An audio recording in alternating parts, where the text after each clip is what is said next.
Hello everyone, welcome back to our channel. So guys, as you can see over the screen that we are going to discuss about the capital market. Yes guys, ये master class होने वाली है जिसमें हम capital market को बिल्कुल basic से लेकर एडवांस तक समझेंगे। ये पार्ट 1 है और जिसमें हम बहुत ही इंपॉर्टेंट टॉपिक्स को डिस्कस कर रहे होंगे और उसके बाद पार्ट 2 में भी जो बचे रेस्ट टॉपिक्स होंगे उसको हम डिस्कस करेंगे।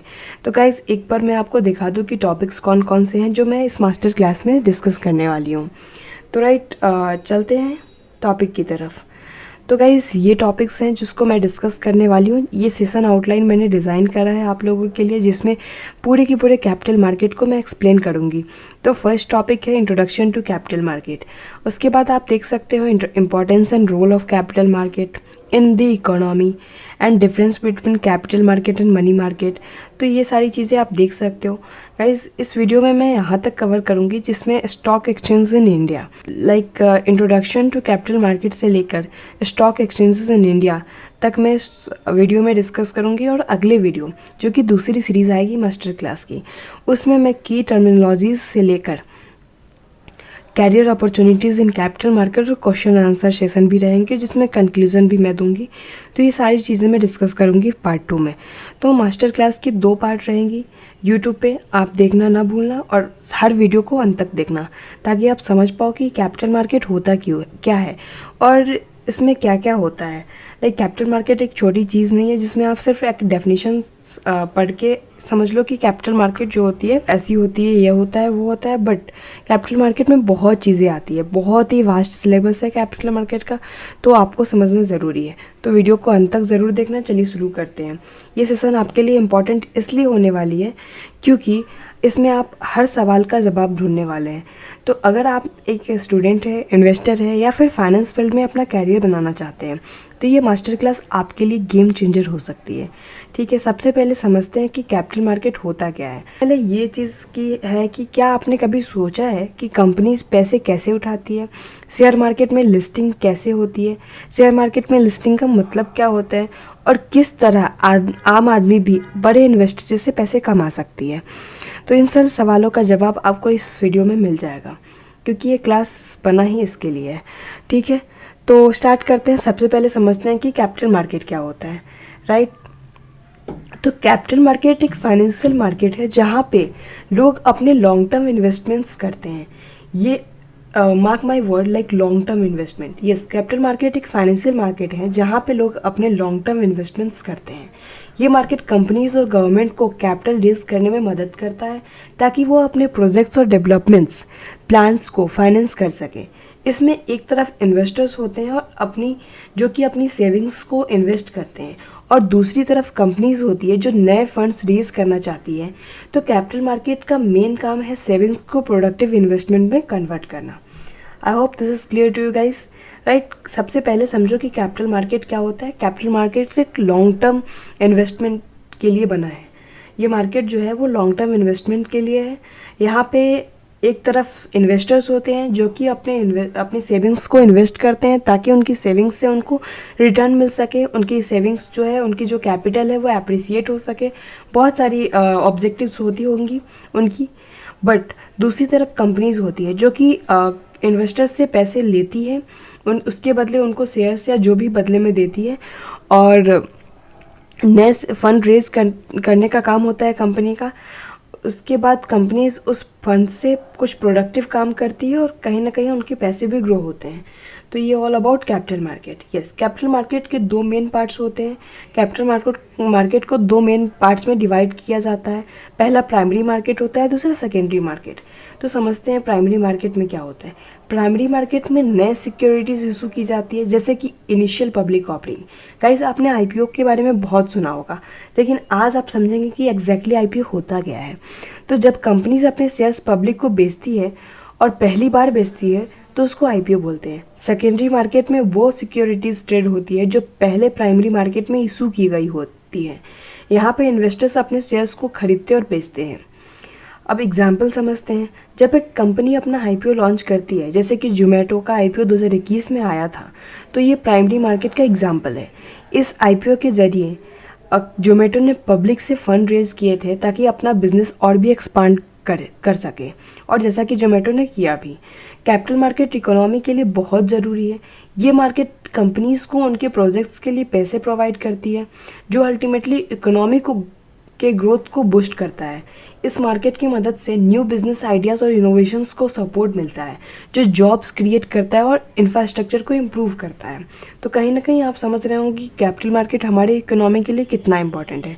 अगर एक कंपनी न्यू टेक्नोलॉजी डेवलप करना चाहती है तो उसे कैपिटल रेज करना पड़ता है। कैपिटल मार्केट के थ्रू कंपनी अपने शेयर्स पब्लिक को ऑफर कर सकती है और पैसे रेज कर सकती है, जो इस टेक्नोलॉजी को डेवलप करने में यूज़ होगा। कैपिटल मार्केट के थ्रू इन्वेस्टर्स अपने पैसे को ग्रो करने के लिए इन्वेस्ट करते हैं और इन्वेस्टर्स को यहाँ लॉन्ग टर्म रिटर्न मिलता है। मैंने बताया कि बहुत सारे ऑब्जेक्टिव्स होते हैं और उनके लिए ये एक अच्छा ऑप्शन होता है अगर वो अपने इन्वेस्टमेंट्स को डाइवर्सिफाई करना चाहते हैं तो। जैसे कि स्टॉक्स भी अवेलेबल है, बॉन्ड्स भी है कैपिटल मार्केट में, डिवेंचर्स है, म्यूचुअल फंड्स है। इन जैसे इंस्ट्रूमेंट्स का यूज़ करके कहीं ना कहीं कैपिटल मार्केट के थ्रू वो पैसे इन्वेस्टर्स जो होते हैं वो अपने पैसे बढ़ा सकते हैं क्योंकि ये सारे चीज़ कैपिटल मार्केट में अवेलेबल होते हैं। एग्जाम्पल देखते हैं, अगर आप अपना पैसा म्यूचुअल फंड में इन्वेस्ट करना चाहते हैं तो इनडायरेक्टली आप कैपिटल मार्केट में इन्वेस्ट कर रहे होते हैं, क्योंकि म्यूचुअल फंड्स कंपनीज के शेयर्स में इन्वेस्ट करते हैं। तो इस मार्केट की एक और ख़ास बात यह है कि ये लिक्विडिटी प्रोवाइड करता है। लिक्विडिटी का मतलब है कि अगर आपको अपने इन्वेस्टमेंट को कैश में कन्वर्ट करना हो तो आप इजीली अपने सिक्योरिटीज़ को बेच सकते हैं। सेकेंडरी मार्केट की वजह से इन्वेस्टर्स को अपने इन्वेस्टमेंट्स को जल्दी से बेचने का ऑप्शन मिलता है। ठीक है guys, I hope this is clear to you. एक और एग्जांपल देखते हैं, अगर आपने रिलायंस का शेयर्स खरीदा है और आपको कोई इमरजेंसी फ़ंड की ज़रूरत है तो आप अपने शेयर्स को स्टॉक मार्केट पे बेच सकते हैं और वहाँ से पैसे ले सकते हैं। तो ये लिक्विडिटी का एग्जांपल हुआ। तो कैपिटल मार्केट में रेगुलेटर्स का भी रोल इम्पॉर्टेंट होता है। मतलब इंडिया में सिक्योरिटीज़ और exchange board of India like SEBI, जो सिक्योरिटीज़ और exchange board of India SEBI है, वो कैपिटल मार्केट को रेगुलेट करता है। सेबी का काम है मार्केट को फेयर और ट्रांसपेरेंट बनाना, ताकि इन्वेस्टर्स को सेफ इन्वायरमेंट मिले और वो अपने इन्वेस्टमेंट्स कॉन्फिडेंटली कर सके।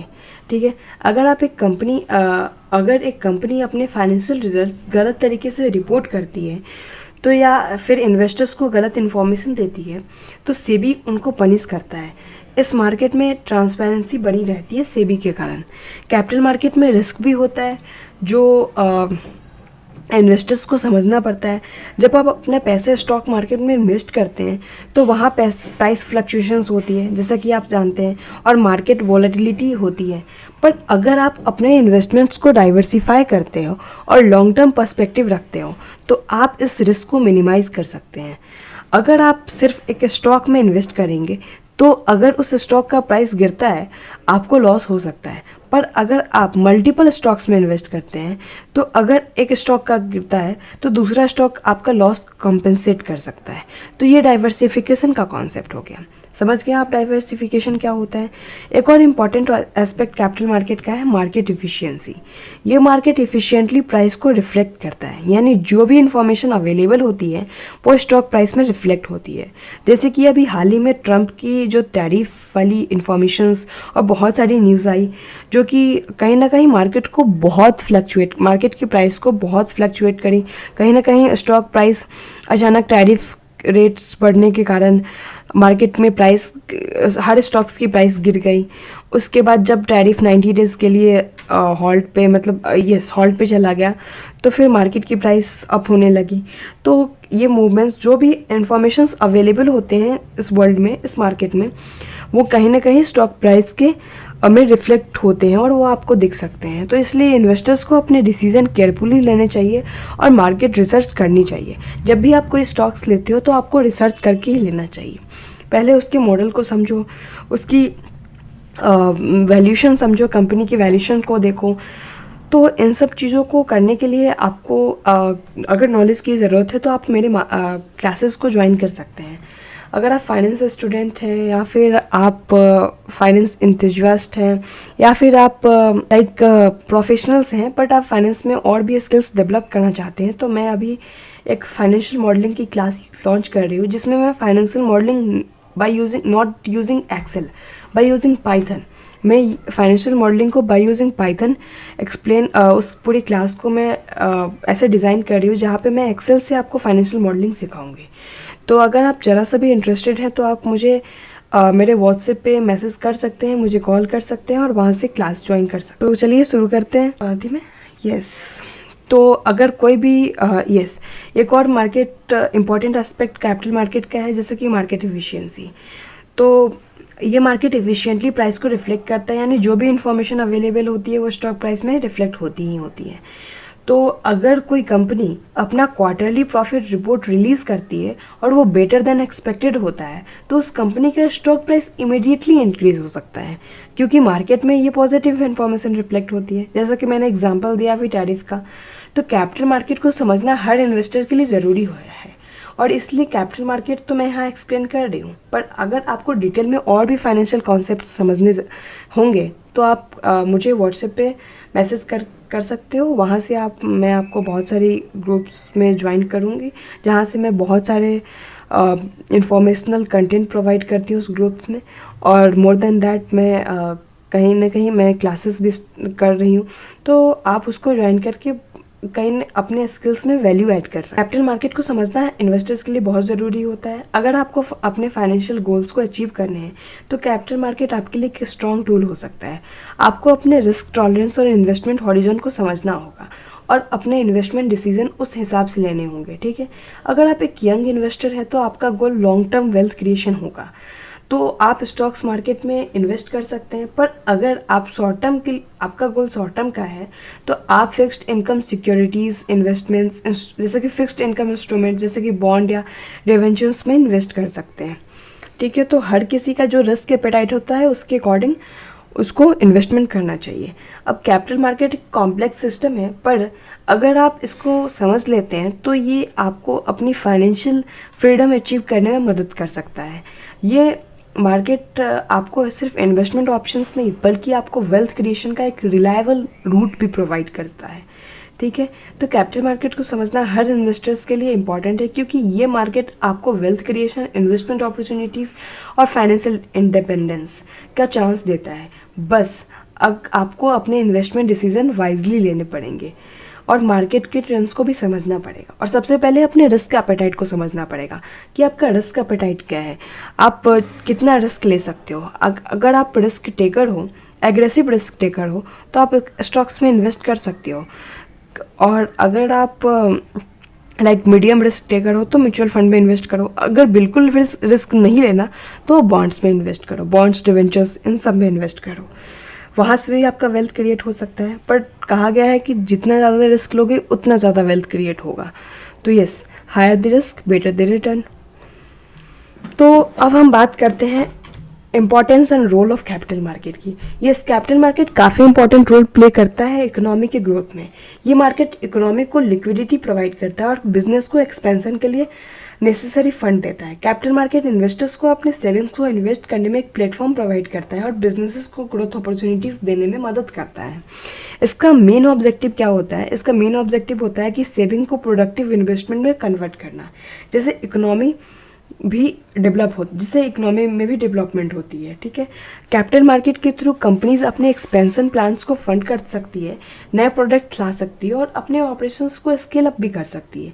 ये market long term capital raise करने का एक तरीका है जिससे कंपनीज अपने ग्रोथ ऑब्जेक्टिव्स को अचीव कर सकती है। अगर कंपनीज को अपने प्रोजेक्ट्स के लिए पैसा चाहिए होता है तो वो कैपिटल मार्केट के थ्रू फंडिंग रेज करती है। तो आई होप गाइस कि आपने इम्पोर्टेंस इसका समझ लिया होगा। अगर कोई कंपनी अपने नए फैक्ट्री सेटअप करना चाहती है, तो एक नई टेक्नोलॉजी इंप्लीमेंट करना चाहती है, ठीक है, तो उसको कैपिटल रेज करने पड़ते हैं। वो कैपिटल मार्केट के थ्रू अपने शेयर्स या बॉन्ड इशू करके पैसा रेज कर सकती है वहाँ से, और वो इन्वेस्ट करके अपने बिजनेस को एक्सपांड भी कर सकती है। कैपिटल मार्केट का रोल इन्वेस्टर्स के लिए भी इम्पोर्टेंट होता है। ये मार्केट इन्वेस्टर्स को लॉन्ग टर्म वेल्थ क्रिएशन का अपॉर्चुनिटी देता है। मतलब फ़ायदा तो दोनों का है, कंपनीज या गवर्नमेंट की भी का भी फ़ायदा है यहाँ पे, और कहीं ना कहीं इन्वेस्टर्स का फ़ायदा है। इन्वेस्टर्स अपने सेविंग्स को डाइवर्सिफाई करके डिफरेंट फाइनेंशियल इंस्ट्रूमेंट में इन्वेस्ट करते हैं, जैसे कि स्टॉक्स में, बॉन्ड्स में, म्यूचुअल फंड्स में। तो ये उन्हें हाई रिटर्न्स और कैपिटल एप्रिसिएशन का चांस देता है। अगर आपने रिलायंस इंडस्ट्रीज़ का शेयर खरीदा है तो आपको उसके फ्यूचर ग्रोथ से फ़ायदा हो सकता है। जैसे कि अगर कंपनी प्रॉफिट करती है तो उसका स्टॉक प्राइस भी बढ़ेगा और कैपिटल गेन आपको मिलेंगे, ठीक है। इसके अलावा कैपिटल मार्केट इकोनॉमी में लिक्विडिटी भी प्रोवाइड करता है। जैसे कि लिक्विडिटी का मतलब है कि आप अपने इन्वेस्टमेंट को क्विकली कैश में कन्वर्ट कैसे कर सकते हैं। सेकेंडरी मार्केट में आप अपने शेयर्स को ईजिली बाय और सेल कर सकते हैं, मैंने पहले भी डिस्कस करा है, जिससे आपको ज़रूरत पड़ने पे फंड्स मिल सकते हैं। तो लिक्विडिटी मार्केट का एक इम्पॉर्टेंट फीचर ये भी है कि इन्वेस्टर्स के लिए काफ़ी अट्रैक्टिव होता है इन फीचर्स के कारण, क्योंकि इसमें लिक्विडिटी फीचर्स अवेलेबल हैं। अगर आपने अपने शेयर्स खरीदे हैं तो जब आपको पैसे चाहिए होता है तब आप इजीली उस शेयर को सेल कर सकते हैं स्टॉक मार्केट में, ठीक है। इससे आपको कैश मिल जाता है और आप अपने अर्जेंट नीड्स में भी कर सकते हैं उस कैश को। कैपिटल मार्केट की मदद से गवर्नमेंट भी अपने बजटरी रिक्वायरमेंट्स को पूरा कर सकती है। जैसे कि गवर्नमेंट अपने इंफ्रास्ट्रक्चर प्रोजेक्ट्स, डेवलपमेंट प्लान्स और अदर पब्लिक सेक्टर एक्टिविटीज़ को फंड करने के लिए कैपिटल मार्केट का यूज़ करती है। अब गवर्नमेंट बॉन्ड्स जैसे कि ट्रेजरी बिल्स, गवर्नमेंट बॉन्ड्स हो गए, अदर इंस्ट्रूमेंट्स के थ्रू पैसा रेज करती है गवर्नमेंट, जो पब्लिक प्रोजेक्ट्स में इन्वेस्ट होते हैं। अगर गवर्नमेंट को कोई इंफ्रास्ट्रक्चर प्रोजेक्ट जैसे कि हाईवे या एयरपोर्ट बनाना है तो कैपिटल मार्केट के थ्रू बॉन्ड इशू करती है, जैसे कि जिससे पब्लिक से वो पैसा रेज करती है। और कैपिटल मार्केट इन्वेस्टर्स को रिस्क और रिटर्न का पर्सपेक्टिव से अपॉर्चुनिटीज़ देता है। अगर कोई investors high risk high return investment में इंटरेस्टेड है तो स्टॉक्स या डेरिवेटिव में इन्वेस्ट करता है।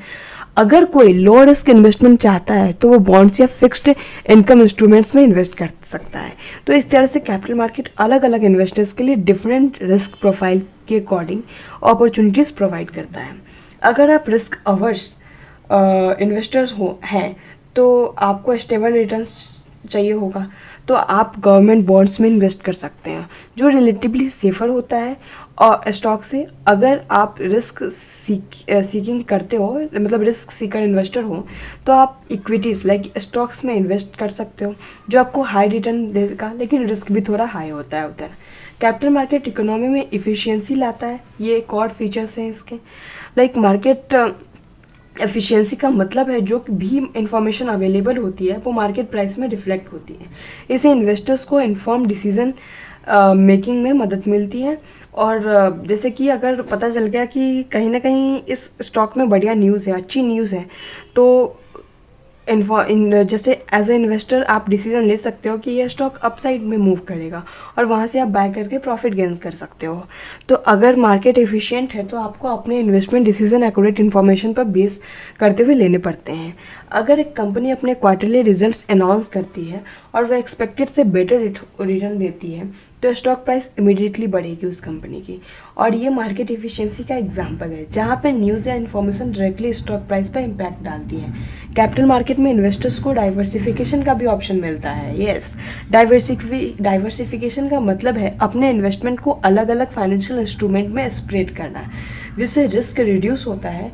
और अगर आप अपने इन्वेस्टमेंट को सिर्फ एक स्टॉक मार्केट में डालते हो तो अगर वो स्टॉक गिरता है तो आपको लॉस हो सकता है, पर अगर आप मल्टीपल स्टॉक्स या बॉन्ड्स या म्यूचुअल फंड्स में इन्वेस्ट करते हो तो आपका ओवरऑल रिस्क यहाँ से रिड्यूस हो सकता है। एग्जाम्पल देखते हैं, अगर आपने एक ही सेक्टर के स्टॉक्स में इन्वेस्ट किए हैं और वो सेक्टर डाउन होता है तो आपको लॉस हो सकता है। पर अगर आप डिफरेंट सेक्टर्स जैसे कि टेक्नोलॉजी, हेल्थ केयर, एनर्जी में इन्वेस्ट करते हैं तो अगर एक सेक्टर का परफॉर्मेंस बिग होता है तो दूसरे सेक्टर की कंपनीज के स्टॉक्स जो होंगे वो अच्छा परफॉर्म करेगा और कहीं ना कहीं आपका जो लॉस होगा कंपनसेट हो सकता है।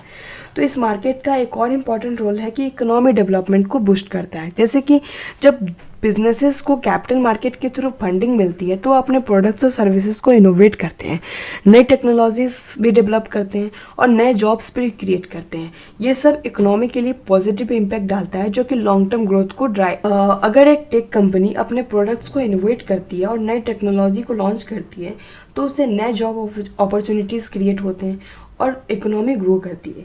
ये कैपिटल मार्केट का डायरेक्ट कंट्रीब्यूशन होता है।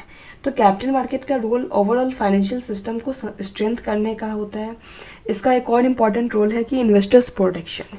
यस, कैपिटल मार्केट के रेगुलेटर्स जैसे कि सेबी मार्केट पार्टिसिपेंट्स को ट्रांसपेरेंट और फेयर प्रोसेस प्रोवाइड करते हैं।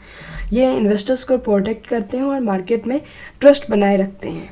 तो सेबी का रोल क्या होता है? सेबी का रोल ये इंश्योर करता है कि कंपनी अपने इन्वेस्टर्स को मिसलीड ना करे और जो भी फाइनेंशियल डिस्क्लोजर्स किए जाते हैं वो ट्रू और एक्यूरेट हो। इससे इन्वेस्टर्स को कॉन्फिडेंस मिलता है और मार्केट में इंटीग्रिटी बनी रहती है। तो कैपिटल मार्केट का रोल इकोनॉमी के लिए एसेंशियल है। ये मार्केट बिजनेसेस को कैपिटल प्रोवाइड करता है और इन्वेस्टर्स को ग्रोथ अपॉर्चुनिटीज़ देता है और ओवरऑल इकोनॉमी को स्ट्रॉन्ग बनाता है। अगर आप अपनी वेल्थ क्रिएट करना चाहते हो तो कैपिटल मार्केट एक ऐसा प्लेटफॉर्म है जहाँ पे आप अपने इन्वेस्टमेंट्स को डाइवर्सिफाई कर सकते हो और अपने long term financial goals achieve कर सकते हो। ठीक है, अब हम समझेंगे टाइप्स ऑफ कैपिटल मार्केट। जैसे कि मैंने पहले भी बताया कि कैपिटल मार्केट के दो टाइप्स होते हैं। पहला होता है हमारा प्राइमरी मार्केट और दूसरा सेकेंडरी मार्केट। उससे पहले कैपिटल मार्केट और मनी मार्केट का डिफरेंस। तो ये समझ लेते हैं कैपिटल मार्केट और मनी मार्केट का डिफरेंस। जब हम फाइनेंशियल मार्केट की बात करते हैं तो उसको ब्रॉडली दो कैटेगरीज में डिवाइड किए गए हैं। मतलब पहला हमारा कैपिटल मार्केट होता है, मनी मार्केट, दूसरा मनी मार्केट होता है। फाइनेंशियल मार्केट को दो पार्ट में डिवाइड किए गए हैं, कैपिटल मार्केट और मनी मार्केट। कैपिटल मार्केट को भी दो पार्ट में डिवाइड किए गए हैं, प्राइमरी मार्केट और सेकेंडरी मार्केट। तो उसकी बात जो है हम बाद में करेंगे। पहले हम समझ लेते हैं कि फाइनेंशियल मार्केट जो है वो दो पार्ट में डिवाइडेड है। पहला कैपिटल मार्केट, दूसरा मनी मार्केट। दोनों मार्केट का काम फंड्स का मोबिलाइजेशन करना होता है, बट इनके बीच काफ़ी फंडामेंटल डिफरेंसेस होते हैं। इन डिफरेंसेस को समझना बहुत इंपॉर्टेंट है, स्पेशली अगर आप फाइनेंस फील्ड में अपना कैरियर बनाना चाहते हो तो, और इन्वेस्टमेंट करने का भी प्लान है तो आपका। तो ये दोनों इनकी डिफरेंसेस समझने आपके लिए बहुत इंपॉर्टेंट है। सबसे पहला डिफरेंस है इसका duration of instrument, tenure. Capital market long term funds provide करती है। मैंने पहले भी बताया कि लॉन्ग टर्म्स मार्क कर लो इसको। इसका मतलब है कि यहाँ पर जो इंस्ट्रूमेंट ट्रेड होते हैं उनका maturity period more than 1 year होता है। हाँ, लॉन्ग टर्म का मतलब 1 ईयर से ज़्यादा और शॉर्ट टर्म का मतलब 1 साल से कम, 12 महीने से कम। तो वही मनी मार्केट का काम शॉर्ट टर्म फाइनेंसिंग प्रोवाइड करना होता है, जिसमें maturity period usually less than 1 year होता है। कैपिटल मार्केट में शेयर्स, डिवेंचर्स, बॉन्ड्स आते हैं जिन्हें लोग लॉन्ग टर्म के लिए होल्ड करते हैं। मनी मार्केट में ट्रेजरी बिल्स, कमर्शियल पेपर्स और सर्टिफिकेट ऑफ डिपॉजिट्स आती है जिसका टेन्योर 91 डेज से लेकर 1 साल तक पूरा होता है। हम पर्पस ऑफ मार्केट समझते हैं। पहला डिफरेंस हमने ड्यूरेशन ऑफ इंस्ट्रूमेंट पे समझ लिया। अब हम दूसरा डिफरेंस हम पर्पस ऑफ मार्केट पे समझेंगे। तो कैपिटल मार्केट का प्राइमरी पर्पस होता है कैपिटल फॉर्मेशन। इसका यूज़ कंपनीज और गवर्नमेंट अपनी लॉन्ग टर्म रिक्वायरमेंट्स के लिए फंड रेज करने के लिए करते हैं। दूसरी तरफ money market short term liquidity के लिए यूज़ किया जाता है। ये कंपनीज और बैंक्स की वर्किंग कैपिटल नीड्स को फुलफिल करता है। अगर एक कंपनी को न्यू प्लांट्स लगाने हैं और लगाने के लिए पैसे चाहिए तो वो कैपिटल मार्केट से बॉन्ड इशू करेगी। लेकिन अगर उसे सैलरी और रॉ मटेरियल्स के लिए कुछ महीने के लिए पैसे चाहिए तो वो मनी मार्केट से शॉर्ट टर्म बोरोइंग करेगी। अब हम इंस्ट्रूमेंट के बेसिस पे समझते हैं कि कौन कौन से इंस्ट्रूमेंट ट्रेड किए जाते हैं। उसके बेसिस पे हम समझेंगे कि डिफरेंस क्या है। तो yes, capital market mainly equity shares, preference shares, debentures, government bonds, ETC ये होती हैं और इनमें ट्रेड किए जाते हैं। मनी मार्केट में treasury bills, call money, certificate of deposits, commercial papers जैसे इंस्ट्रूमेंट यूज़ होते हैं। तो एग्जांपल अगर देखें तो इक्विटी शेयर्स जैसे रिलायंस या TCS का शेयर्स आप कैपिटल मार्केट में खरीदते हैं। लेकिन अगर कोई म्यूचुअल फंड हाउस या बैंक को कुछ दिन के लिए फंड्स चाहिए तो वो मनी मार्केट इंस्ट्रूमेंट जैसे कि T-बिल्स और कॉमर्शियल पेपर्स में डील करेगा। अब हम रिस्क और रिटर्न के बेसिस पे इनके डिफरेंस समझते हैं। तो कैपिटल मार्केट इंस्ट्रूमेंट ज़्यादा रिस्की होता है लेकिन रिटर्न भी रिलेटिवली ज़्यादा देता है। Money market instrument comparatively safe होता है बट इसका रिटर्न भी कम होता है क्योंकि मनी मार्केट शॉर्ट ड्यूरेशन का होता है। इसमें इंटरेस्ट रेट का भी रिस्क कम होता है। शेयर्स में आपको 10 से 15% या उससे ज़्यादा रिटर्न मिल सकता है लेकिन लॉस भी हो सकता है। बट T-बिल्स में रिस्क नहीं के बराबर होता है और रिटर्न भी 5 से 7% का मिलता है। अब हम पार्टिसिपेंट्स इन दी मार्केट के बेसिस पे समझ लेते हैं डिफरेंस। तो कैपिटल मार्केट में मेजर 2 पार्टिसिपेंट्स होते हैं, एक तो रिटेल इन्वेस्टर्स, दूसरा institutional investors. Yes, capital market में मेजर पार्टिसिपेंट्स जो होते हैं वो रिटेल इन्वेस्टर्स होते हैं, इंस्टीट्यूशनल इन्वेस्टर्स होते हैं, फॉरेन पोर्टफोलियो इन्वेस्टर्स होते हैं और म्यूचुअल फंड होते हैं। मनी मार्केट में mostly banks, financial institutions, mutual funds और कॉर्पोरेट्स एक्टिव होते हैं। अगर आप और मैं शेयर्स खरीद के कैपिटल मार्केट का पार्ट बन जाते हैं, लेकिन मनी मार्केट ज़्यादातर कॉर्पोरेट्स और बैंक के लिए बनी होती है। अब हम रेगुलेशंस और कंट्रोल के बेसिस पे समझते हैं। इंडिया में कैपिटल मार्केट को रेगुलेट करता है सेबी, मैंने पहले भी बताया आपको। अब सेबी का मतलब होता है securities and exchange board of India, एक रेगुलेटरी बॉडी है जो कि नज़र रखती है कि कैपिटल मार्केट में क्या चीज़ें कैसे चल रही है। ट्रांसपेरेंसी बनी रहनी चाहिए, फेयरनेस होनी चाहिए, हर चीज़ जो कि कंपनी के द्वारा वादा किया गया है वो इन्वेस्टर्स को मिलनी चाहिए। जबकि मनी मार्केट को रेगुलेट करता है आरबीआई, ये बिग डिफरेंस है।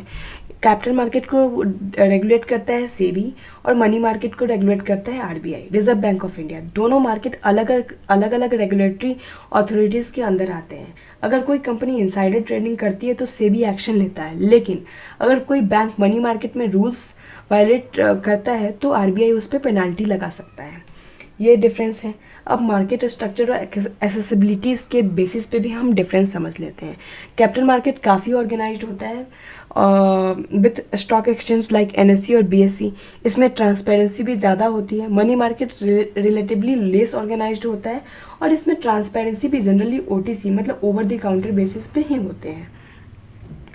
अगर आप एनएससी पे रिलायंस के शेयर्स ईजिली बाय सेल कर सकते हो, लेकिन टी बिल से कमर्शियल पेपर डायरेक्टली पब्लिकली कोई ईजिली अवेलेबल नहीं होता, तो ये मेनली इंस्टीट्यूशंस के थ्रू ही ट्रेड होते हैं। ठीक है, अब हम लिक्विडिटी के बेसिस पे डिफरेंस समझते हैं। तो मनी मार्केट इंस्ट्रूमेंट में हाई लिक्विडिटी होती है क्योंकि उनका ड्यूरेशन शॉर्ट टर्म का होता है।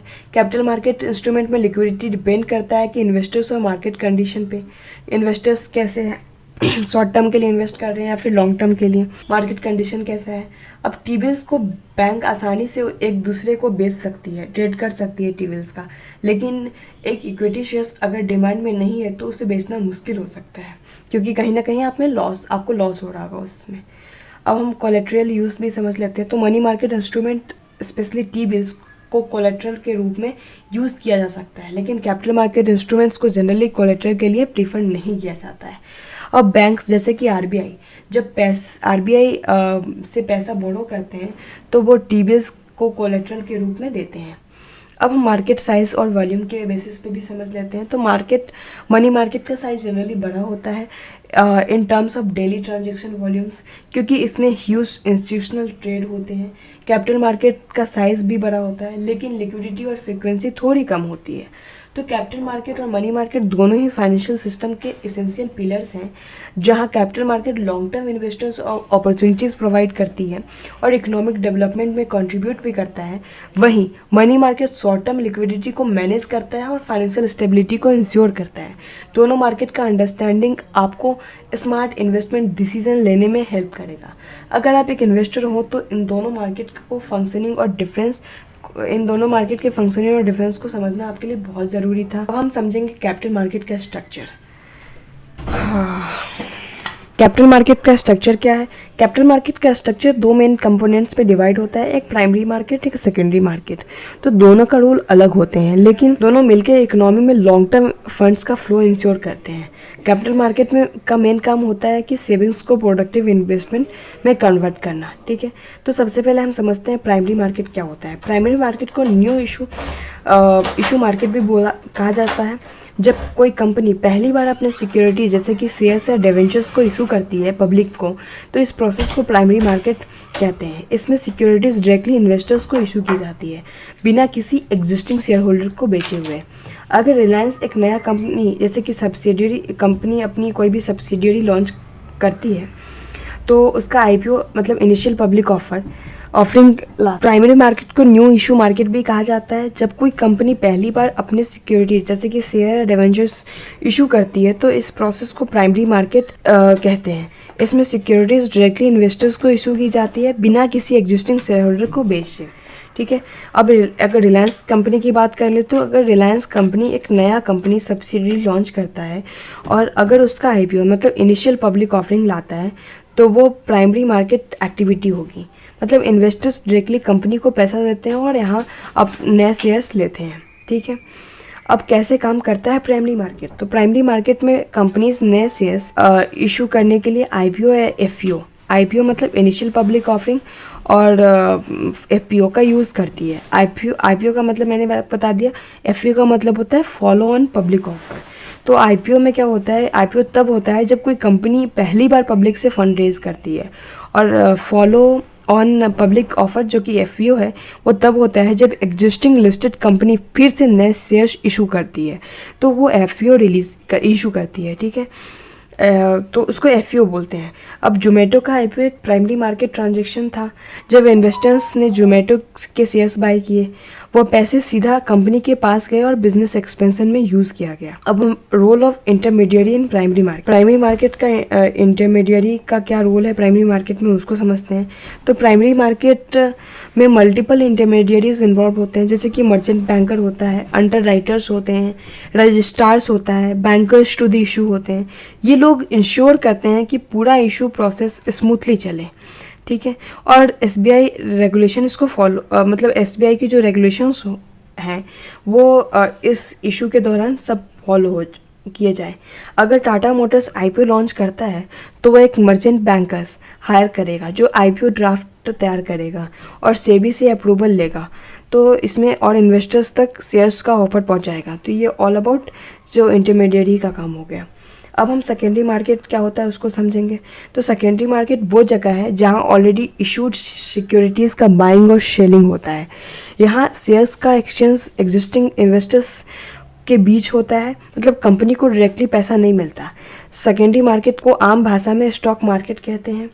अगर आप एनएसई पे टीसीएस के शेयर खरीदते हो तो आप किसी और इन्वेस्टर्स से वो शेयर्स ले रहे हो, मतलब टीसीएस कंपनी को उस डील में कुछ पैसा नहीं मिलता। अब कैसे काम करता है सेकेंडरी मार्केट? तो सेकेंडरी मार्केट में बायर्स और सेलर्स एक्सचेंज के थ्रू अपने शेयर्स ट्रेड करते हैं। ये मार्केट पूरा इलेक्ट्रॉनिक ट्रेडिंग फॉर्म मतलब प्लेटफॉर्म पे बेस्ड होता है, जैसे कि एनएसई नेशनल स्टॉक एक्सचेंज और बीएसई बॉम्बे स्टॉक एक्सचेंज पे। अब यहाँ डिमांड और सप्लाई के बेसिस पे प्राइसेस डिसाइड होते हैं। अगर इन्फोसिस के शेयर्स के लिए डिमांड ज़्यादा है तो उसका शेयर प्राइस बढ़ेगा। अगर किसी न्यूज़ की वजह से लोग इन्फोसिस के शेयर बेच रहे हैं तो प्राइस गिर सकता है। अब हम इम्पोर्टेंस समझेंगे सेकेंडरी मार्केट का।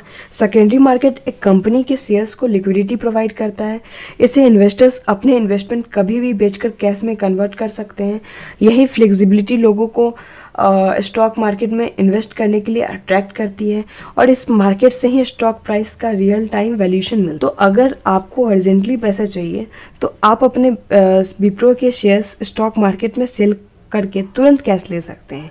इसी वजह से ये मार्केट इन्वेस्टर्स के लिए क्रूशियल है। कि इंटरमीडियरीज सेकेंडरी मार्केट में इंटरमीडियरीज कौन कौन से होते हैं उसको समझ लेते हैं। यहाँ भी कई इंटरमीडियरीज होते हैं, जैसे कि सबसे पहला स्टॉक ब्रोकर्स हो गया, फिर डिपोजिटरीज हो गया जैसे कि NSDL CDSL, ये फिर क्लियरिंग कॉरपोरेशंस हो गई, फिर स्टॉक एक्सचेंज हो गए। तो इन्वेस्टर्स को अपना demat account trading account open कराना होता है पहले, और फिर शेयर्स बाय सेल करने होते हैं। मतलब शेयर्स बाय सेल करने के लिए पहले डीमैट अकाउंट ओपन कराना होता है। तो एग्जांपल अगर देखें तो जीरोधा और ग्रो जैसे प्लेटफॉर्म्स जैसे कि ब्रोकर का काम करते हैं और जिनके थ्रू आप सेकेंडरी मार्केट में ट्रेड कर सकते हो। अगर प्राइमरी मार्केट और सेकेंडरी मार्केट का कनेक्शन देखें तो प्राइमरी मार्केट और सेकेंडरी मार्केट एक दूसरे से क्लोजली कनेक्टेड होते हैं। जब एक कंपनी आईपीओ लाती है, मतलब प्राइमरी मार्केट में वो आईपीओ लाती है, उसके बाद उसके शेयर सेकेंडरी मार्केट में लिस्ट हो जाते हैं। तो इन्वेस्टर्स का कॉन्फिडेंस तभी मिलता है जब उन्हें पता हो कि वो शेयर्स बाद में बेच भी सकते हैं, और ये काम सेकेंडरी मार्केट में होता है। तो कहीं ना कहीं ये दोनों कनेक्टेड है। तो ओवरऑल कैपिटल मार्केट का स्ट्रक्चर प्राइमरी और सेकेंडरी मार्केट के बीच डिवाइड होता है। प्राइमरी मार्केट में कैपिटल फॉर्मेशन करता है और कंपनी को फंड्स देता है, जबकि सेकेंडरी मार्केट से इन्वेस्टर्स को लिक्विडिटी मिलती है और इकोनॉमी में सेविंग्स का प्रॉपर यूटिलाइजेशन होता है। दोनों मार्केट मिलकर एक एफिशिएंट और स्ट्रॉन्ग फाइनेंशियल इकोसिस्टम बनाते हैं। अब हम बात करेंगे instruments in capital market. Capital market में कौन कौन से इंस्ट्रूमेंट होते हैं, क्या इंस्ट्रूमेंट होते हैं, वो उसको समझेंगे। तो कैपिटल मार्केट में कई तरह के इंस्ट्रूमेंट होते हैं होते हैं जिनके थ्रू कंपनीज और government long term fund raise करते हैं। इनका मेन गोल होता है इन्वेस्टर से पैसा लेना और उन्हें कुछ रिटर्न देना। अगर ये ओनरशिप का फॉर्म मतलब ये तो ओनरशिप का फॉर्म है लाइक इक्विटी या फिक्स्ड रिटर्न के फॉर्म में, जैसे कि डेट इंस्ट्रूमेंट। अब आइए इंस्ट्रूमेंट को डिटेल में समझते हैं। जैसे कि इक्विटी शेयर, ये भी एक इंस्ट्रूमेंट हो गया। इसमें क्या होता है, ओनरशिप का हिस्सा, मतलब इक्विटी शेयर्स एक कंपनी का ओनरशिप रिप्रेजेंट करते हैं। जब आप किसी कंपनी के इक्विटी शेयर्स खरीदते हैं तो आप उस कंपनी का एक हिस्सा बन जाते हैं, मतलब आपको वोटिंग राइट्स मिलते हैं। और अगर कंपनी प्रॉफिट कमा रही है तो आपको डिविडेंड भी मिल सकता है। लेकिन इक्विटी शेयर्स का रिटर्न मार्केट रिस्क के ऊपर डिपेंड करता है, ठीक है। तो सीधा सीधा बात समझ ले कि इक्विटी शेयर्स का मतलब होता है ओनरशिप का हिस्सा। अगर आपने इन्फोसिस का 100 शेयर्स आपने खरीदा है तो आप इन्फोसिस के शेयर होल्डर्स बन गए हैं। अगर आप शेयर का प्राइस बढ़ता है तो कंपनी डिविडेंड डिक्लेयर करती है, तो कहीं ना कहीं आपको भी फ़ायदा मिलेगा उस डिविडेंड का, क्योंकि वो डिविडेंड आपको भी मिलेगा। अब हम दूसरे इंस्ट्रूमेंट की बात करते हैं जिसका है preference share. Yes, preference share में फिक्स्ड रिटर्न के साथ लिमिटेड राइट्स मिलते हैं। मतलब प्रेफरेंस शेयर्स भी एक ओनरशिप इंस्ट्रूमेंट होते हैं, लेकिन इनमें फिक्स्ड रिटर्न मिलता है और ये इक्विटी से पहले रिपे होते हैं in case of binding up. लेकिन प्रेफरेंस शेयर्स शेयर होल्डर को वोटिंग राइट्स नहीं मिलते हैं, ठीक है। ये सिर्फ लिमिटेड केसेस में मिलते हैं जब रिस्क कम होता है, तो इसमें रिस्क कम होता है लेकिन रिटर्न्स भी लिमिटेड होते हैं। लेकिन कंपनी जब बंद होने वाली होती है तो सबसे पहले इनके पैसे वापस किए जाते हैं। अगर एक कंपनी 10% प्रेफरेंस शेयर इशू करती है तो वो हर साल आपको 10% फिक्स डिविडेंड देगी, चाहे कंपनी का प्रॉफिट कम हो या ज़्यादा हो। तो कहीं ना कहीं प्रेफरेंस भी है शेयर होल्डर्स को। अब हम इक्विटी वर्सेस प्रेफरेंस शेयर के डिफरेंस को समझ लेते हैं। तो दोनों शेयर्स का स्ट्रक्चर अलग होता है। Equity shares high return potential offer करते हैं लेकिन हाई रिस्क के साथ। प्रेफरेंस शेयर्स रिलेटिवली सेफ होते हैं लेकिन रिटर्न्स भी लिमिटेड होता है इसमें, क्योंकि आपने सुना ही होगा higher the risk better return. So equity वाले शेयर होल्डर्स का कंपनी पे ज़्यादा कंट्रोल होता है क्योंकि वोटिंग राइट्स उनको मिलते हैं, जबकि प्रेफरेंस वाले शेयर होल्डर्स को पैसे पहले मिलते हैं लेकिन पावर कम होती है उनके पास। अगर एक कंपनी बंद तो होती है तो प्रेफरेंस शेयर होल्डर्स को पेमेंट पहले मिलेगा, इक्विटी शेयर होल्डर्स को बाद में मिलेगा। तो ये फ़र्क है। अब हम तीसरे इंस्ट्रूमेंट की बात कर लेते हैं जो कि है डिवेंचर्स। यस, डिवेंचर्स जो कि लोन विदाउट ओनरशिप। डिवेंचर्स जो होती है एक लोन डेट इंस्ट्रूमेंट होती है जिसमें कंपनी इन्वेस्टर से पैसा लेती है और फिक्स्ड इंटरेस्ट देने का प्रॉमिस करती है।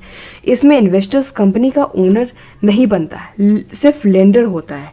मतलब डिवेंचर्स यूजुअली सिक्योर्ड और अनसिक्योर्ड होते हैं। एग्जाम्पल देखते हैं, अगर एक कंपनी 1000 करोड़ का डिवेंचर इशू करती है और 8% का इंटरेस्ट उसके साथ देती है तो वो इन्वेस्टर्स को हर साल 80 रुपये देगी टिल मैच्योरिटी, ठीक है। अब चौथे इंस्ट्रूमेंट की बात कर लेते हैं कि जो कि है बॉन्ड्स।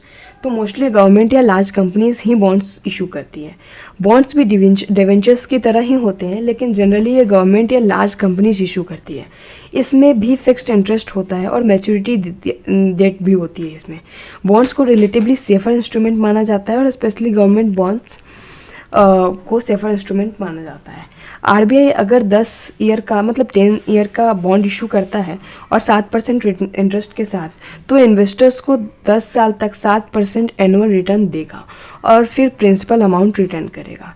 तो ये होता है बॉन्ड। अब डिवेंचर्स वर्सेस बॉन्ड का डिफरेंस समझ लेते हैं। टेक्निकली दोनों सिमिलर होते हैं लेकिन टर्मिनोलॉजी मेन डिफरेंस होता है।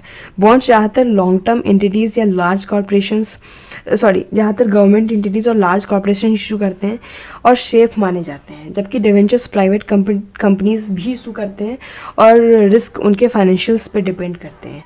बॉन्ड्स में ज़्यादा लॉन्ग टर्म और लोअर रिस्क होता है। अब हम डेरिवेटिव, जो कि लास्ट इंस्ट्रूमेंट है, डेरिवेटिव की बात कर लेते हैं। Future based instrument.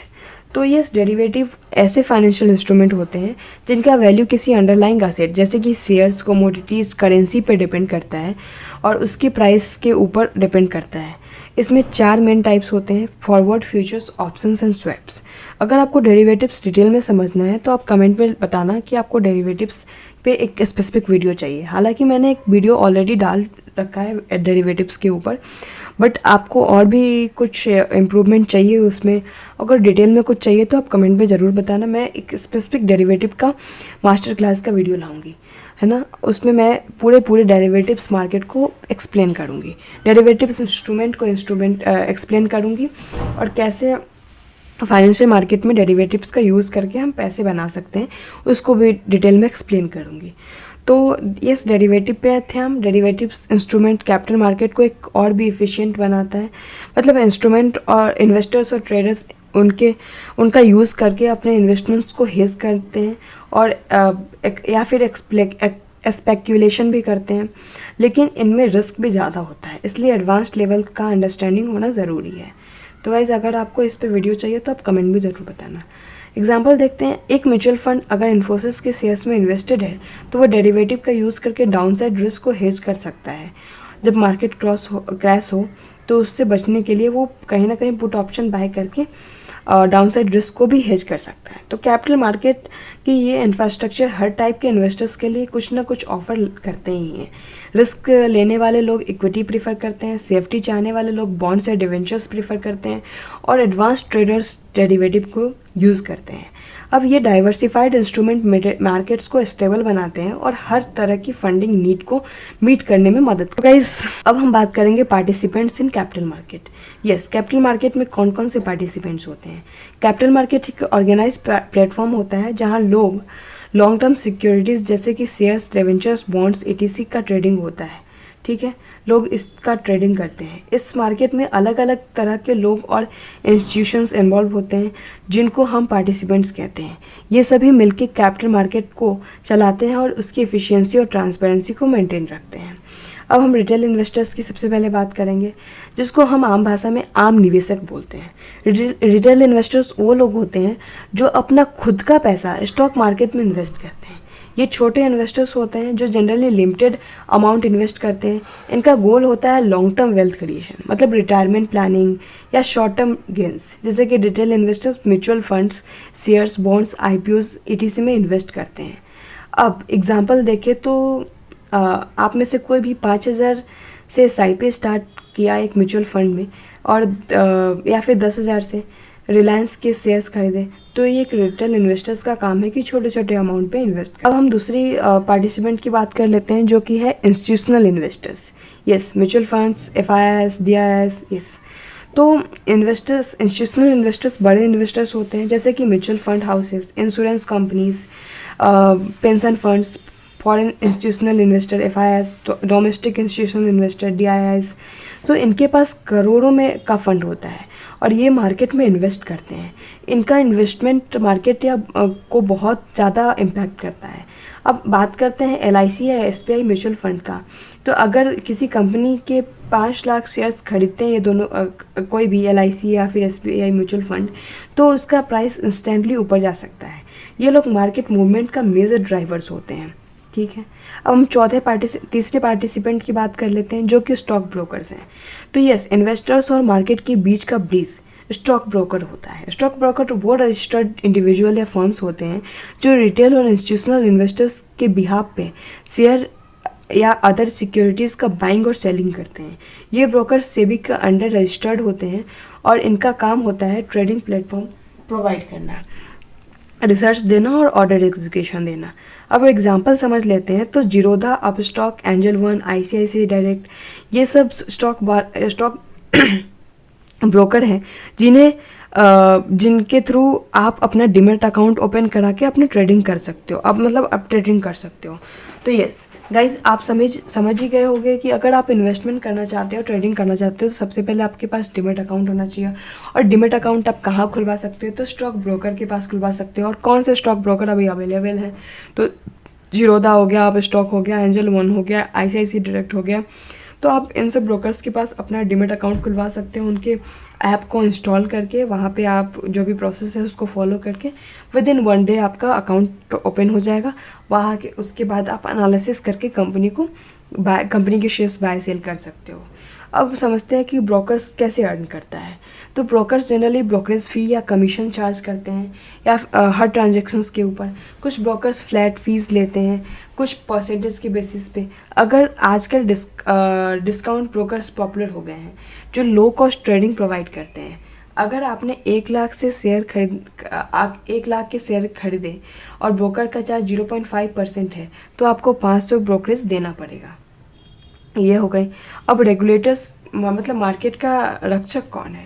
तो कैपिटल मार्केट को रेगुलेट करने के लिए कुछ इंपॉर्टेंट बॉडीज़ होते हैं जो कि इंश्योर करती है कि मार्केट में फेयर, ट्रांसपेरेंट और इन्वेस्टर फ्रेंडली बना रहे मार्केट। इंडिया में मेन रेगुलेटर्स हैं सेबी, जैसे कि securities and exchange board of India, RBI, reserve bank of India, ministry of finance, stock exchange, NSC और बीएसई। इनका काम होता है रूल्स बनाना, सर्विलेंस करना और फ्रॉड्स को रोकना। तो ये सेबी को थोड़ा समझते हैं। तो सेबी मार्केट का वॉचडॉग होता है। अब सेबी का फुल फॉर्म है securities and exchange board of India. ये 1992 में इस्टेब्लिश्ड हुआ था और इसका काम है मार्केट को रेगुलेट करना, इन्वेस्टर्स को प्रोटेक्ट करना और फेयर ट्रेडिंग इंश्योर करना। अब सेबी नए आईपीओस को अप्रूव करता है, इनसाइडर ट्रेडिंग रोकता है और ब्रोकर्स को लाइसेंस देता है। अगर कोई कंपनी इन्वेस्टर्स को गलत इन्फॉर्मेशन देकर आईपीओ ला रही है तो सेबी उसको रोक सकता है और या फिर फाइन लगा सकता है। अब हम आरबीआई की भी बात कर लेते हैं। तो आरबीआई डेट मार्केट और करेंसी का रेगुलेटर होता है। आरबीआई मेनली बैंकिंग सिस्टम और डेट मार्केट को रेगुलेट करता है। Government securities, treasury bills, bonds, इन सब का रेगुलेशन आरबीआई करता है। आरबीआई इंटरेस्ट रेट सेट करता है जिसका इम्पैक्ट बॉन्ड प्राइस और ओवरऑल मार्केट लिक्विडिटी भी पड़ता है। अगर आरबीआई रेपो रेट कम करता है तो उसका बोरोइंग चीप हो जाती है, उसकी बोरोइंग जो होती है वो चीप हो जाती है और कंपनीज एक्सपेंशन करती है और स्टॉक मार्केट बुलिश हो जाता है। अब स्टॉक एक्सचेंज ट्रेडिंग का प्लेटफॉर्म, स्टॉक एक्सचेंज ट्रेडिंग का प्लेटफॉर्म ये भी एक है। तो एनएससी, नेशनल स्टॉक एक्सचेंज, और बीएसई, बॉम्बे स्टॉक एक्सचेंज जैसे स्टॉक एक्सचेंज इन्वेस्टर्स और कंपनीज के बीच का एक प्लेटफॉर्म प्रोवाइड करते हैं जहाँ सिक्योरिटीज़ का ट्रांसपेरेंट ट्रेडिंग होता है। ये एक्सचेंजेस भी सेबी के अंडर रेगुलेटेड होते हैं। जब आप जीरोधा या टीसीएस के शेयर खरीदते हैं तो वो एक्चुअली एनएससी और बीएसई के प्लेटफॉर्म पे ट्रेड होता है। तो कैपिटल मार्केट के ये सभी पार्टिसिपेंट्स, रिटेल इन्वेस्टर्स और जो भी हैं रेगुलेटर्स, मिलके एक इकोसिस्टम बनाते हैं और हर पार्टिसिपेंट का अपना रोल होता है और सब एक दूसरे पर डिपेंडेंट होते हैं। इनका सही कोऑर्डिनेशन ही मार्केट को एफिशिएंट, फेयर और प्रॉफिटेबल बनाता है सबके लिए। अब हम बात करेंगे सबसे इम्पॉर्टेंट कॉन्सेप्ट की, जो कि initial public offering, IPO. Yes, IPO होता क्या है? आईपीओ का फुल फॉर्म होता है इनिशियल पब्लिक ऑफरिंग। जब कोई प्राइवेट कंपनी पहली बार अपने शेयर्स पब्लिक को ऑफर करती है, उस प्रोसेस को आईपीओ कहते हैं। इसका मतलब है कि वो कंपनी स्टॉक एक्सचेंज पर लिस्ट हो जाएगी और आम जनता उसके शेयर्स खरीद सकती है। आईपीओ एक इम्पॉर्टेंट माइलस्टोन होता है किसी भी कंपनी के लिए, जिसे वो अपने एक्सपेंशन, डेट रिपेमेंट और नए प्रोजेक्ट्स के लिए कैपिटल रेज करती है। अब जोमेटो, नाइका, एलआईसी जैसे बड़े नाम रिसेंट आईपीओस के थ्रू पब्लिक कंपनी। अब आईपीओ प्रोसेसेस कैसे कैसे होते हैं, क्या काम होता है, इसमें समझते हैं। आईपीओ लॉन्च करने के लिए कंपनी को सबसे पहले सेबी मतलब securities and exchange board of India के पास DRHF मतलब draft rate heading prospectus, yes, DRHF file करना पड़ता है। ये कहाँ करना पड़ता है? सेबी के पास। ये एक डॉक्यूमेंट होता है जिसमें कंपनी के फाइनेंशियल प्रमोटर्स, बिजनेस डीलर्स और आईपीओ यूज़ करने का रीज़न होता है। इसमें सेबी अप्रूवल्स के बाद कंपनी आईपीओ लॉन्च करती है, जिसमें इन्वेस्टर्स एक स्पेसिफिक प्राइस बैंड में शेयर्स अप्लाई करते हैं। अब आईपीओ के बाद शेयर्स स्टॉक एक्सचेंज पर लिस्ट हो जाते हैं, जैसे कि एनएससी और बीएसई हो गया, और उनका ओपन मार्केट में ट्रेडिंग शुरू होता है। अब आईपीओ के दो मेजर प्राइसिंग मेथड्स होते हैं, एक तो बुक बिल्डिंग होता है, एक फिक्स्ड प्राइस होता है। आईपीओ लॉन्च करते वक्त कंपनी दो मेथड्स चूज करती है, एक तो बुक बिल्डिंग हो गया, एक फिक्स्ड प्राइस हो गया। फिक्स्ड प्राइस में क्या होता है? आईपीओ मेन शेयर्स के प्राइस पहले से फिक्स्ड होता है, जैसे कि 100 पे शेयर होंगे, इन्वेस्टर्स अप्लाई करते हैं और इस फिक्स्ड प्राइस पे कर लेते हैं। जब बुक बिल्डिंग आईपीओ होता है तो इसमें एक प्राइस बैंड दिया जाता है, जैसे कि 100 से 120 रुपये। इन्वेस्टर्स इस बैंड के बीच में बिड करते हैं और फाइनल प्राइस डिमांड के हिसाब से डिसाइड होता है, जिसको कटअप रेट भी बोलते हैं। ठीक है। अब हम बुक बिल्डिंग कैसे होता है उसको समझते हैं। बुक बिल्डिंग एक डायनामिक प्राइसिंग प्रोसेस है। इसमें इन्वेस्टर्स अपना बिड लगाते हैं प्राइस बैंड के अंदर। फॉर एग्जांपल, अगर प्राइस बैंड 100 से 120 रुपये है तो कोई भी इन्वेस्टर जैसे कि 105, 110, 115 पर बिड लगा सकता है। जब आईपीओ क्लोज होता है तो मैक्सिमम डिमांड जहाँ जनरेट होती है उस प्राइस पर शेयर्स एलोकेट किए जाते हैं। इसे ही कट ऑफ प्राइस कहते हैं। बुक बिल्डिंग मेथड ज़्यादा ट्रांसपेरेंट होता है और डिमांड सप्लाई के बेस पर प्राइस डिसाइड होता है। इसीलिए आजकल मैक्सिमम आईपीओज इसी मेथड से आते हैं। अब फिक्स्ड प्राइस मेथड को समझते हैं। तो फिक्स्ड प्राइस मेथड कब यूज़ होता है? फिक्स्ड प्राइस मेथड आजकल कम पॉपुलर है क्योंकि इसमें डिमांड पता चलने का चांस कम होता है। इस मेथड में सब इन्वेस्टर एक ही प्राइस पे अप्लाई करते हैं। ये मेथड ज़्यादातर छोटी कंपनीज और स्पेसिफिक रेगुलेटरी रीजन्स के लिए यूज़ किया जाता है। अगर एक कंपनी 90 रुपये पर शेयर पर फिक्स्ड प्राइस आईपीओ ला रही है तो सब इन्वेस्टर्स बस वही प्राइस पे लगाएंगे, पे करेंगे, और चाहे डिमांड हाई हो लो हो इससे फ़र्क नहीं पड़ता है। अब हम एक और चीज़ समझते हैं, अंडरराइटर्स क्या होता है। अंडरराइटर्स आईपीओ के सक्सेस के लिए बैकबोन की तरह काम करते हैं।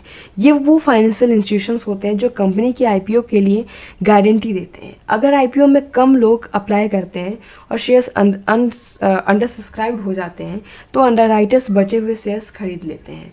जैसे कि Kotak Mahindra, yes where I was, Kotak Mahindra, ICICI securities, capital market, SBI capital, ये सब कॉमन अंडरराइटर्स हैं। यस, ये सब कॉमन अंडरराइटर्स हैं।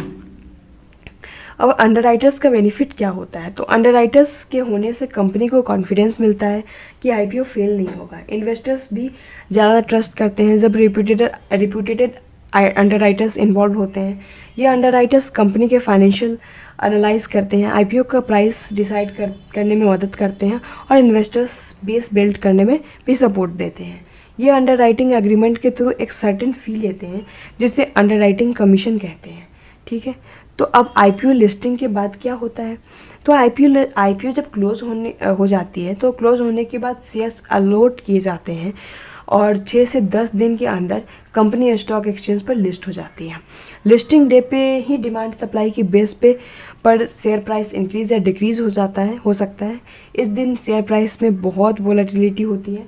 जैसे कि जोमेटो का आईपीओ 76 रुपये पे आया था पर लिस्टिंग डे के दिन वो 115 तक चला गया था। तो ये होता है आईपीओ लिस्टिंग के बाद। अब रिटेल इन्वेस्टर्स के लिए आईपीओ कैसे फ़ायदेमंद होता है इसको समझते हैं।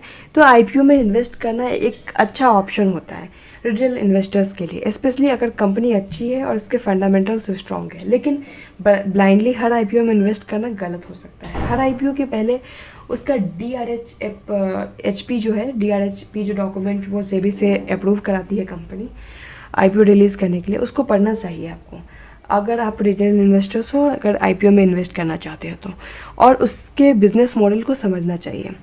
तो grey market premium, subscription status और कंपनी का ट्रैक रिकॉर्ड जरूर चेक करें बिफोर अप्लाइंग इन आईपीओ। ठीक है, आईपीओ एक इम्पॉर्टेंट गेटवे है। आईपीओ एक ब्रिज है जिससे कंपनी प्राइवेट से पब्लिक बन जाती है। इन्वेस्टर्स के लिए ये एक मौका होता है जहाँ पे कंपनी के अर्ली ग्रोथ फेज में हिस्सा बन सके वो। लेकिन सही रिसर्च और अंडरस्टैंडिंग से ही आईपीओ में इन्वेस्ट करना चाहिए। अंडरराइटर्स, प्राइसिंग मैकेनिज्म और सेबी के रेगुलेशंस इस प्रोसेस को सिक्योर और ट्रांसपेरेंट बनाते हैं। अब हम समझेंगे स्टॉक एक्सचेंज क्या होता है। तो ये स्टॉक एक्सचेंज एक ऐसी जगह है जहाँ कंपनी से शेयर्स, डिवेंचर्स, बॉन्ड्स और दूसरे फाइनेंशियल इंस्ट्रूमेंट पब्लिकली ट्रेड किए जाते हैं। ये एक रेगुलेटरी प्लेटफॉर्म होता है जहां बायर्स और सेलर्स मिलते हैं। इंडिया में मेजर स्टॉक एक्सचेंज की बात करें तो एनएसई, जैसे कि नेशनल स्टॉक एक्सचेंज, और बीएसई, बॉम्बे स्टॉक एक्सचेंज सबसे प्रोमिनेंट है। इनके अलावा कुछ रीजनल स्टॉक एक्सचेंज भी हैं, लेकिन प्रोमिनेंट तो सिर्फ यही दोनों हैं। अब हम बॉम्बे स्टॉक एक्सचेंज की पहले बात कर लेते हैं। तो Bombay stock exchange BSE India का सबसे पुराना स्टॉक एक्सचेंज है जो कि 1875 में स्टेब्लिश हुआ था। ये एशिया का भी सबसे पुराना स्टॉक एक्सचेंज है। बीएसई का बेंचमार्क इंडेक्स सेंसेक्स है जिसमें टॉप 30 कंपनीज लिस्टेड होती है। ये इंडेक्स मार्केट का ओवरऑल हेल्थ दिखाता है और बीएसई पर 5000 प्लस कंपनीज लिस्टेड है जो इसे दुनिया का सबसे बड़ा एक्सचेंज में से एक बनाता है। ठीक है, और 30 जो सेंसेक्स के अंदर आती है। अब एग्जांपल देख ले तो रिलायंस, टीसीएस, इन्फोसिस जैसे स्टॉक बीएसई पर लिस्टेड है। एनएससी की बात करें तो एनएससी 1992 में लॉन्च हुआ है और इसमें इंडिया स्टॉक मार्केट में टेक्नोलॉजी रेवोल्यूशन ला दिया। ठीक है, इसने इंडियन स्टॉक मार्केट में टेक्नोलॉजी का रेवोल्यूशन ला दिया क्योंकि इसमें टेक्नोलॉजी इम्प्रूव किया गया था बीएससी के बाद। ये इंडिया का पहला fully automated screen based electronic trading system लेकर आया था और एनएससी का बेंचमार्क इंडेक्स जो है वो निफ्टी 50 है। बॉम्बे स्टॉक एक्सचेंज का बेंचमार्क इंडेक्स सेंसेक्स है जिसमें 30 कंपनियां लिस्टेड होती है और नेशनल स्टॉक एक्सचेंज मतलब एनएससी में जो बेंचमार्क इंडेक्स है वो निफ्टी 50 है जिसमें 50 कंपनियां टॉप 50 कंपनीज होती है अक्रॉस वेरियस, और वो 50 कंपनी चेंज भी होती रहती है उसकी परफॉर्मेंस के बेसिस पे। ठीक है, तो यस अक्रॉस वेरियस सेक्टर्स में होती है। आज एनएससी पर सबसे ज़्यादा ट्रेडिंग होती है डेली बेसिस पे। एग्जांपल अगर देख ले तो एचडीएफसी बैंक, आईटीसी, विप्रो जैसे शेयर्स एनएससी पर ट्रेड किए जाते हैं।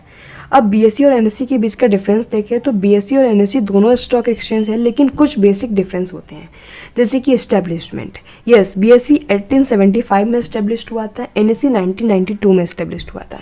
अगर बेंचमार्क इंडेक्स की बात करें तो बीएससी सेंसेक्स, एनएससी जो बीएससी में सेंसेक्स है और एनएससी में निफ्टी है। वॉल्यूम ऑफ ट्रेड की बात करें तो एनएससी पे ज़्यादा ट्रेडिंग होती है बीएससी के कंपैरिजन में। टेक्नोलॉजी की अगर बात करें तो एनएससी ने सबसे पहले स्क्रीन बेस्ड ट्रेडिंग स्टार्ट की थी। तो इन्वेस्टर्स दोनों एक्सचेंज का यूज़ कर सकते हैं लेकिन लिक्विडिटी के हिसाब से ज़्यादातर लोग एनएससी प्रीफर करते हैं। अब बात करेंगे लिस्टिंग का मतलब क्या होता है। जब कोई कंपनी अपने शेयर्स को पब्लिक के लिए ऑफर करती है और स्टॉक एक्सचेंज पर रजिस्टर करवाती है तो इसे लिस्टिंग कहते हैं। क्या कहते हैं? लिस्टिंग कहते हैं। जब कोई कंपनी अपने शेयर्स को पब्लिक के लिए ऑफर करती है और स्टॉक एक्सचेंज पर रजिस्टर करवाती है तो इसको लिस्टिंग कहते हैं। ये कंपनी दोनों एक्सचेंज पर लिस्टेड हो सकती है, बीएससी और एनएससी। लिस्टिंग से कंपनी की विजिबिलिटी बढ़ती है और इन्वेस्टर्स बेस ब्रॉडन होता है। अब रीजनल स्टॉक एक्सचेंज क्या है उसको भी समझते हैं। क्या आप भी एक्टिव है? तो इंडिया में एक टाइम पे कई रीजनल स्टॉक एक्सचेंज हुआ करते थे जैसे कि Calcutta stock exchange CSC, Delhi stock exchange DSC, Ahmedabad stock exchange, Madras stock exchange. लेकिन ऑटोमेशन, लो वॉल्यूम और रेगुलेटरी रीजंस की वजह से आज के टाइम में ये मोस्टली इनएक्टिव हो चुके हैं या फिर सेबी ने इनका रजिस्ट्रेशन कैंसिल कर दिया है। तो क्या इन्वेस्टर्स रीजनल एक्सचेंज का यूज़ कर सकते हैं? पहले इन्वेस्टर्स इन रीजनल एक्सचेंज का यूज़ करते थे लोकल कंपनीज में इन्वेस्ट करने के लिए, लेकिन अब सब कुछ सेंट्रलाइज्ड हो गया है और ट्रेडिंग मेनली एनएससी और बीएससी पे होती है जिसमें जहाँ पे ट्रांसपेरेंसी है, टेक्नोलॉजी है और लिक्विडिटी सबसे अच्छी होती है। अब रीजनल एक्सचेंज का रिलेवेंस आज के समय में काफ़ी कम हो गया है। अब बीएससी और एनएससी के अलावा क्या और भी कोई प्लेटफॉर्म है? तो बीएससी और एनएससी के अलावा भी कुछ नए प्लेटफॉर्म हैं जैसे कि MCX, मल्टी कमोडिटी एक्सचेंज, जो कमोडिटीज़ ट्रेडिंग के लिए यूज़ किया जाता है। वैसे इक्विटी ट्रेडिंग के लिए बीएससी और एनएससी ही प्राइमरी प्लेटफॉर्म है। दोनों ही एक्सचेंज सेबी के रेगुलेशंस के अंदर काम करते हैं। स्टॉक एक्सचेंज कैपिटल मार्केट का बैकबोन होता है। ये लिक्विडिटी प्रोवाइड करते हैं, कंपनीज को फंड रेज करने में का मौका देते हैं और इन्वेस्टर्स को ओनरशिप लेने का चांस मिलता है। इनका ट्रांसपेरेंट और रेगुलेटेड नेचर ट्रस्ट बिल्ड करता है जिससे इकोनॉमी का ओवरऑल ग्रोथ होता है। ठीक है, ओवरऑल ग्रोथ होता है। अब यस गाइस, तो आज के इन्वेस्टर्स के लिए बीएससी और एनएससी ट्रस्टेड प्लेटफॉर्म है जहां वेरीफाइड कंपनीज लिस्टेड होती है। ट्रेडिंग एप्स जैसे कि grow, Zerodha, Upstox in exchange के लिए ही काम करते हैं और रीजनल एक्सचेंजेस अब हिस्ट्री का हिस्सा बन गए हैं क्योंकि अब वो पुरानी बातें हो गई है। सो अगर आप स्टॉक मार्केट में नए हैं तो हमेशा बीएससी और एनएससी लिस्टेड शेयर्स में ही इन्वेस्ट